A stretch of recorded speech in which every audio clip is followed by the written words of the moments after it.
So, when we strip away all the abstraction of human behavior, the consciousness, the emotional valence, memory, all of that, Right.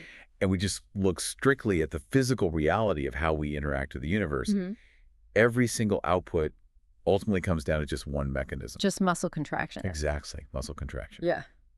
which is wild to think about. I mean, if you are, say, locked within a completely paralyzed body, your internal cognitive landscape might be incredibly rich, right? Oh, absolutely. But to the external environment, you effectively don't exist. The motor system is the sole conduit for imposing your will on the world. And mapping that specific transition, from abstract cognitive intention down to physical mechanical torque, that is the monumental task of Candle's Principles of Neuroscience, specifically Part 5. Yeah, the motor system, it's a beast. It is a beat. So for those of you listening who are deep in the trenches of a neuroscience PhD right now, we know you're out there. We feel your pain. We really do. You are probably tackling chapters 30 through 39 right now, and you're likely listening to this deep dive in your car, right? Gripping the steering wheel, just running through mental models of neuroanatomy on your commute. Which is the perfect place for it, honestly. Totally. But because this material is so dense, we're completely abandoning our usual rushed overviews. Yeah, no rushing today. That's the ground rule. Right. We are taking this at a highly deliberate pace. This is actually the inauguration of an epic 9-part series covering all those chapters. 9 parts. It's going to be a journey. A massive journey. And today, we are starting with just the first half of chapter 34. Because we really need to understand the foundation before the execution. We cannot talk about the precise kinematics of reaching, for example, until we define how the brain actually establishes the intention to reach in the first place. Right, and how the parietal cortex calculates those necessary state estimations of the body in space, just to make that reach physically possible. Exactly. Okay, let's unpack this. The text immediately forces this really hard distinction between voluntary movement and simple reflexes. Yeah, it's a crucial distinction because even if the exact same muscle fibers are being recruited, the neural architecture driving them is fundamentally different. Right, because spinal reflexes, like we covered back in chapter 32, those are fixed latency, right? Exactly. They are entirely stimulus-driven. The stretch receptor fires, and the alpha motor neuron immediately responds. It's a closed, obligatory loop. But voluntary movement breaks that rigid coupling. It does. I mean, in simpler organisms, sensory input almost universally dictates a highly stereotyped motor output. But higher primate evolution inserted this profound temporal and computational delay between a stimulus and an action. So it's not just input equals output anymore. No, not at all. A sensory input arrives, but the motor execution is heavily decoupled. And that allows the system to weigh past experiences, predict future states, and critically suppress impulsive reactions. Wait, so is the ultimate hallmark of the voluntary motor system actually the ability to choose not to act? I would argue yes. The architecture of suppression is immense in the primate brain. Wow. Yeah, like when a primate observes a sensory stimulus, say, a visual target that is highly salient, like a piece of food, multiple parallel motor plans are almost instantly drafted in the premotor areas. Just automatically. Almost automatically, yeah. To prevent the organism from just impulsively reacting to every single stimulus in its visual field, the basal ganglia exerts a massive tonic inhibitory grip on the thalamocortical loops. Oh, right. The basal ganglia is basically holding the brakes. Exactly. Voluntary movement is, in essence, the selective release of that inhibition for one specific motor plan, while actively maintaining suppression on all the other competing plans. That is fascinating. Yeah. But that totally reframes the classic input-out model. Yeah. I mean, if the brain is holding multiple potential motor plans online at once and selectively gating them based on internal context. Right, then the older representational models of sensor-motor transformation clearly fail to capture the biological reality. The ones from the old textbooks. Yeah, exactly, the traditional serial pipeline model. It assumed this rigid sequence where you visually locate a target in extrinsic coordinates first. Like spotting a coffee cup on a desk. Right. And then you compute the exact intrinsic kinematics, the joint angles needed to reach it. And finally, you derive the kinetics, which are the actual muscle forces required. So it's just step 1, step 2, step 3? Yeah, but that serial model was borrowed heavily from early 20th century robotics and physics. And it assumes the cortex explicitly calculates a single deterministic trajectory before the movement even begins, right? Exactly. It treats sensory feedback as an afterthought, like something you only use to correct an error way after the movement has already deviated from its predetermined path. Which seems incredibly inefficient for biology. It is. That serial approach requires an enormous computational overhead that just doesn't map onto how biological systems deal with noise. Because our bodies are inherently noisy systems. Yeah, completely. If you perfectly pre-compute a trajectory, any slight perturbation, like a gust of wind, or even just slight fatigue in a muscle spindle, forces the whole system to halt, recalculate, and initiate a totally new command. It's highly brittle. Very brittle, which is why the field universally shifted toward optimal feedback control, or OFC. Okay, OFC. Okay. Let's break that down for the PhD listeners. So OFC doesn't pre-calculate a rigid path at all. It establishes a dynamic, continuous loop consisting of 3 interacting processes: Give it a chair. state estimation, task selection, and a control policy. Okay, so state estimation, that provides the continuously updated coordinates of the body and the target, right? Yes, exactly. But just knowing the state doesn't dictate the movement itself. The system needs a cost function to decide if the movement is even worth making. Which implies that task selection isn't just a geometric calculation, it's economic. That's a great way to put it. Task selection evaluates your internal motivational state and the environmental context. It literally calculates the biomechanical cost of the movement against the potential reward. Wow. And once that goal is locked in, the control policy takes over. Right. But critically, and this is the big difference from the old models, the control policy in OFC only tightly corrects errors that actually interfere with the final task goal. Ah, the minimum intervention principle. Precisely. That's the technical term. So if I'm reaching for that coffee cup and my elbow naturally flares out slightly, just due to biomechanical noise, The OFC control policy won't waste energy correcting that deviation. because it doesn't prevent my hand from reaching the cup. Exactly. It allows variability in redundant dimensions. This is why human movement looks so fluid and natural compared to the rigid, overcorrected movements of, say, an early robotic arm. It's like the difference between a train on a fixed track and a modern self-driving off-road vehicle. Oh, I like that analogy. Yeah, like the train is the old model. It's Yes. inflexible, predetermined path. If a rock is on the track, it derails. But the OFC model is the off-road vehicle. It knows the ultimate destination, but it dynamically recalculates the suspension and the steering in real time based on the immediate terrain. Exactly. It just wants to reach the goal. How it gets there can vary. But an optimal feedback controller isn't just an ethereal algorithm floating in space. Right. It has to be instantiated in biological wetware. It does. And that forces us to look at the massive parallel architecture across the frontal and parietal lobes. Okay, let's map this out topographically for everyone driving. Yeah. So historically, M1 primary motor cortex, Brodmann area 4, has been treated as the undisputed foreman of this whole operation, right? Yeah, the sole final common pathway to the spinal cord. That's what old textbooks used to say. But Candle explicitly tears down that hierarchical myth in this chapter. Completely tears it down. I mean, Yeah. yes, M1 contains the highest density of large layer 5 pyramidal neurons, the BET cells. Right, the famous bed cells. And it certainly provides a massive contingent of the corticospinal tract, but it is not a singular bottleneck. It's not the only way out of the brain. Not at all. If you trace the corticospinal tract retrogradely, you find massive parallel projections originating directly from other areas. Like the premotor area. Yeah, the dorsal and ventral premotor cortices, PMD and PMV, as well as the supplementary motor area, the SMA. And even regions within the posterior parietal cortex. Exactly. It's a massive parallel network.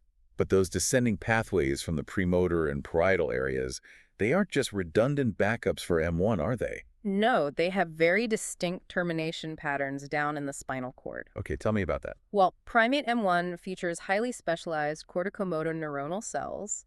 These synapse directly, monosynaptically, onto alpha motor neurons for fine, dexterous finger manipulation. So that's the highly precise, independent finger stuff.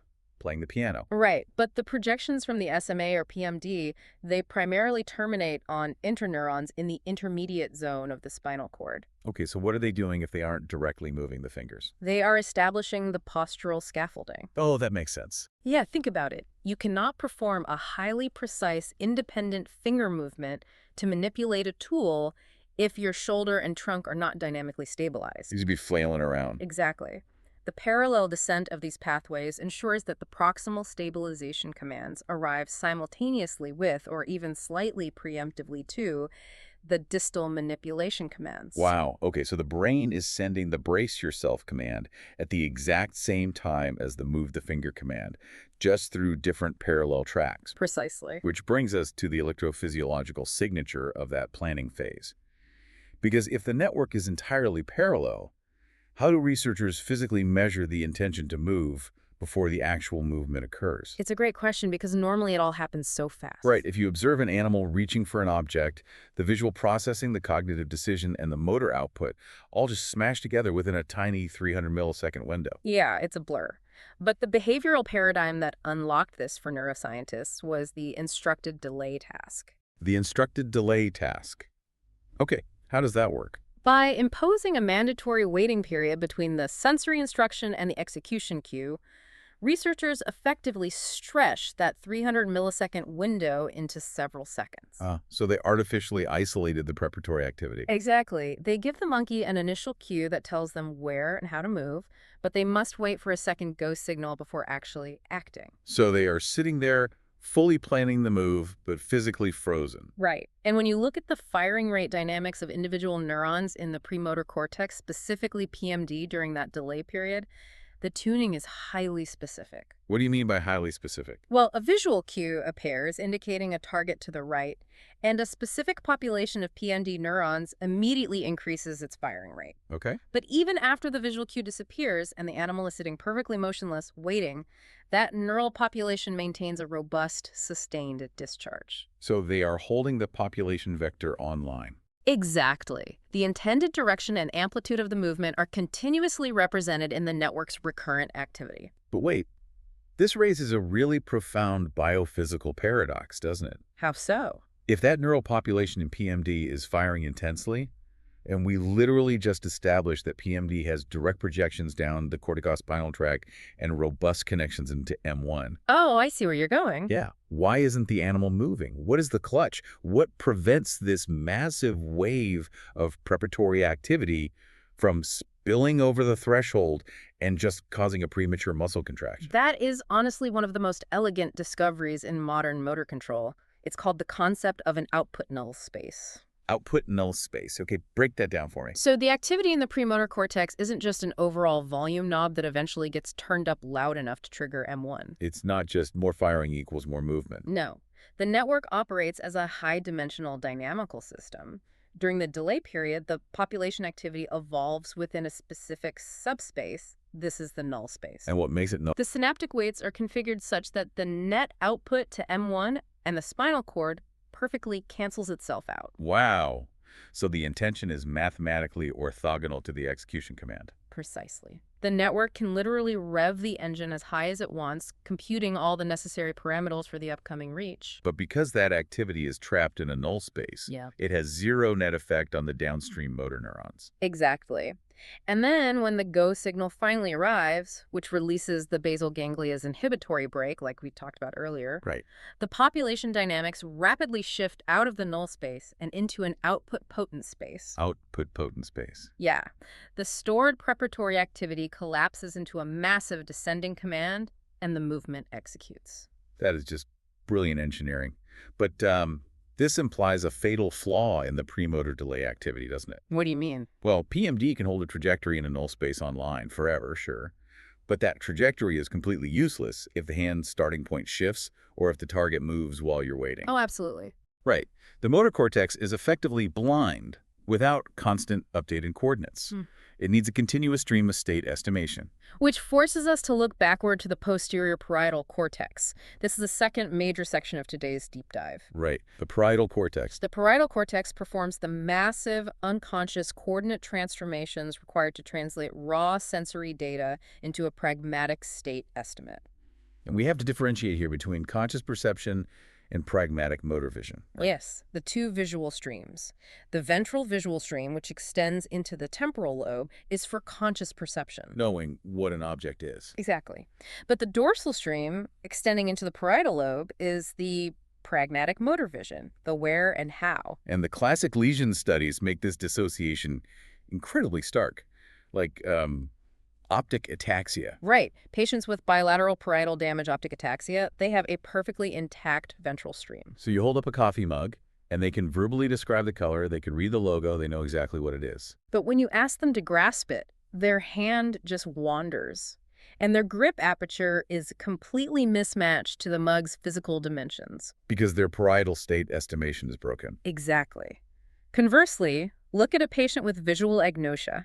This is damage to the ventral stream. Like the famous patient DF, right? Yes, Yeah. exactly. Patient DF, she might look at that same mug and have absolutely no conscious awareness of what it is. But if you ask her to pick it up, Her dorsal stream silently takes over. The hand reaches out unerringly, the fingers pre-shaped to the exact geometric requirements of the handle, and she grasps it flawlessly. without even knowing what she's grabbing, that is mind-bending. It really is. We basically have multiple parallel realities operating in our brain. And the dorsal stream's resistance to visual illusions really highlights this. I love this part of the textbook, like the Ebbinghaus illusion. Oh, that's a classic example. Yeah, so for the listeners, the Ebbinghaus illusion is where you have a central circle surrounded by smaller circles, and it appears consciously larger than an identical circle surrounded by larger ones. Right. Your ventral stream relies on relative context and memory, so it is easily fooled. Consciously, you swear one circle is bigger. But if you physically build that illusion on a table using 3D plastic discs, And you track the kinematics of a subject reaching to grasp the central disc, their motor system completely ignores the illusion. completely ignores it. High-speed motion capture reveals that the maximum grip aperture, like the distance between the thumb and forefinger mid-flight, it scales with mathematical precision to the absolute physical diameter of the disc. Regardless of the deceptive surrounding context. That is just so cool. The motor system is like, I don't care about your optical illusion. I have to grab this thing. Well, the motor system has to interface with Newtonian physics. If the parietal cortex operated on relative perception, your hand would open too wide and you would fumble the object. Right. The dorsal stream computes absolute metrics. It effectively constructs a highly accurate, pragmatic reality that is entirely shielded from the contextual distortions of conscious perception. Okay, so if the parietal cortex is building this hyper-accurate state estimate, we need to look at how that map is actually computed, because there isn't just one single topographic master map of 3D space up there. No, not at all.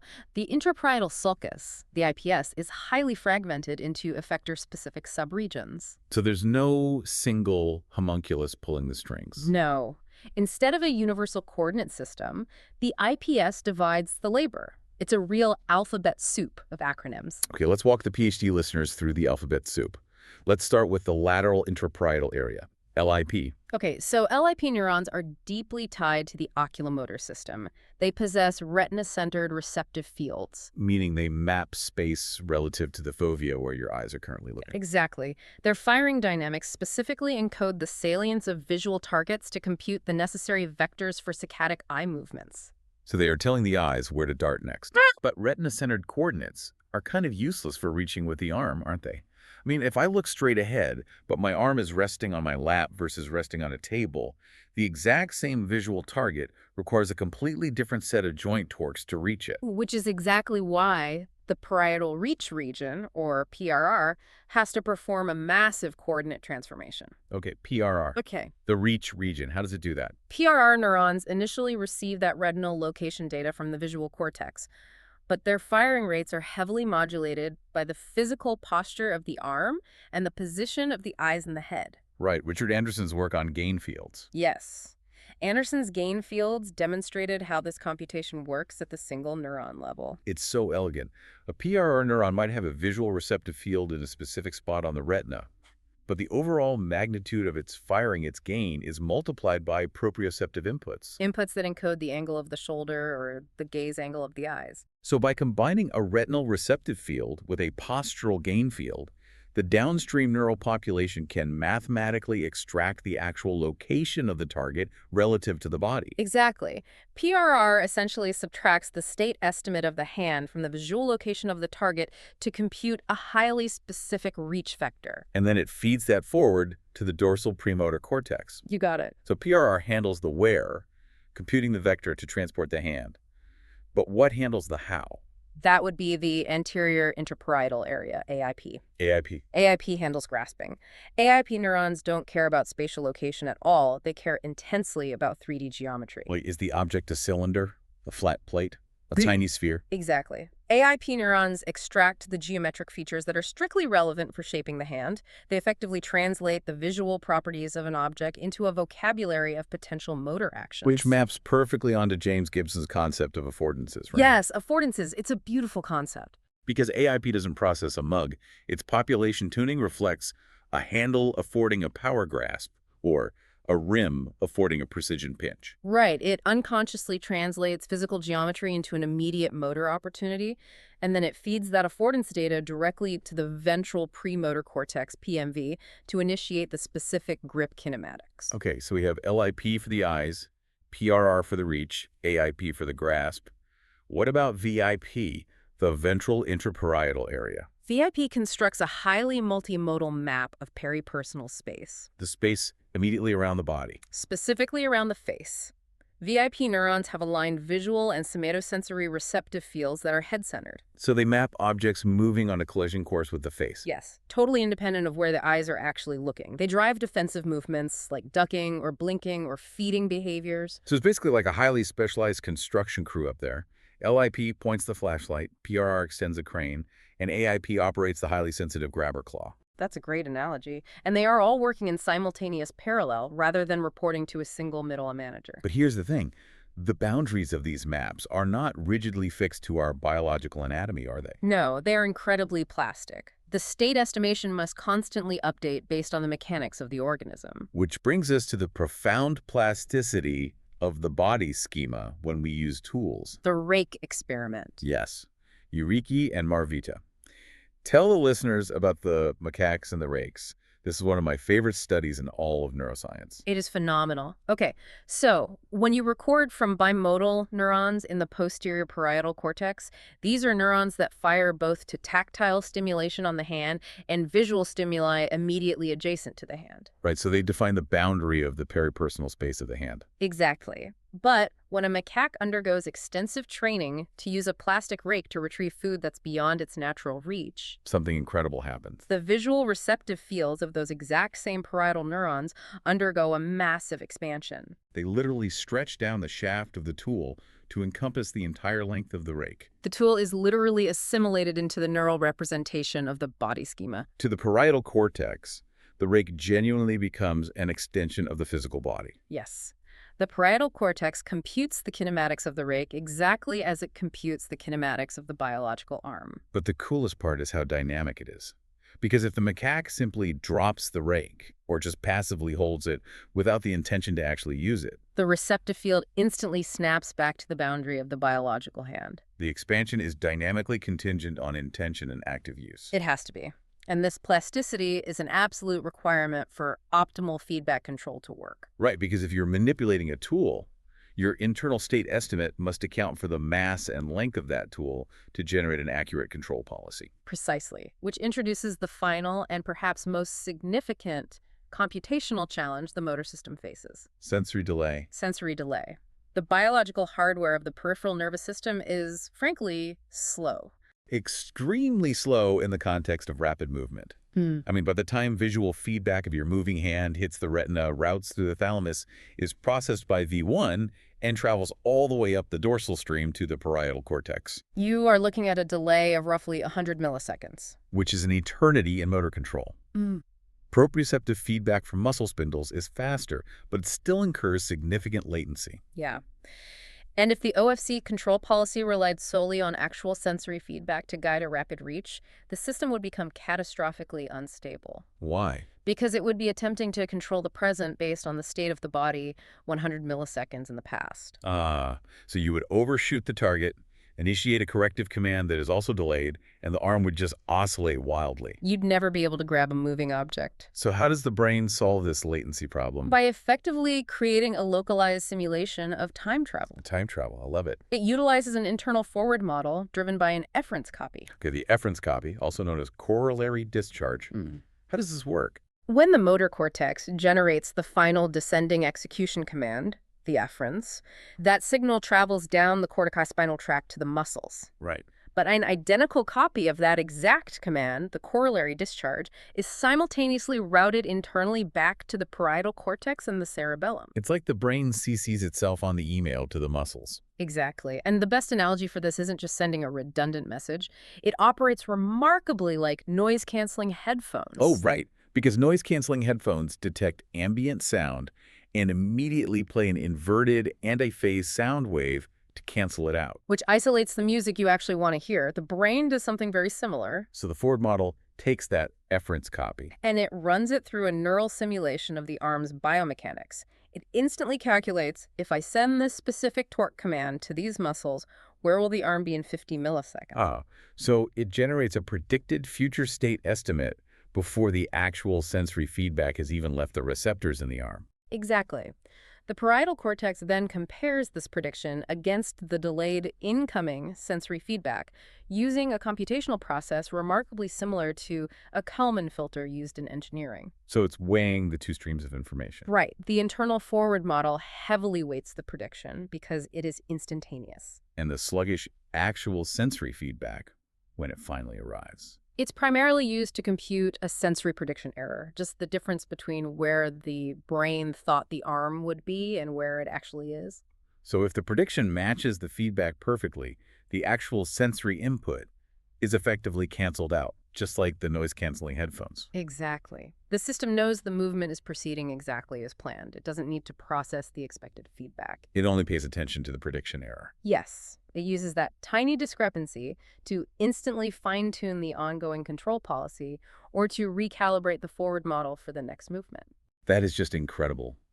By relying on the instantaneous simulated future generated by the efference copy rather than the delayed biological reality, human movement remains perfectly damped, smooth, and incredibly accurate. It's a masterpiece of biological engineering. It really is. And the sheer density of computation happening in the background of just a simple reach is staggering. And we do it thousands of times a day without a second thought. Unbelievable.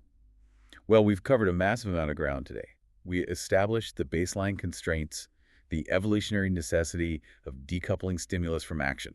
Utilizing basal ganglia inhibition to hold intentionality in a premotor null space. Right. We replaced the brittle serial models with the dynamic loops of optimal feedback control. We looked closely at the parallel architecture of the descending tracts, moving past that M1 bottleneck to understand how the premotor and parietal areas directly influence spinal circuitry for posture and reaching. And we fully mapped the sensory intelligence gathering.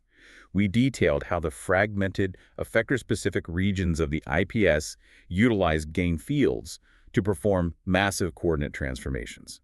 Translating Gibsonian affordances into motor vocabulary and utilizing forward models to overcome the fundamental speed limits of our biological hardware. We have successfully constructed the state estimate and established the intention. But, believe it or not, we are only halfway through Chapter 34. Right. In our next installment of this 9-part series, we will cross the central sulcus and focus purely on the execution.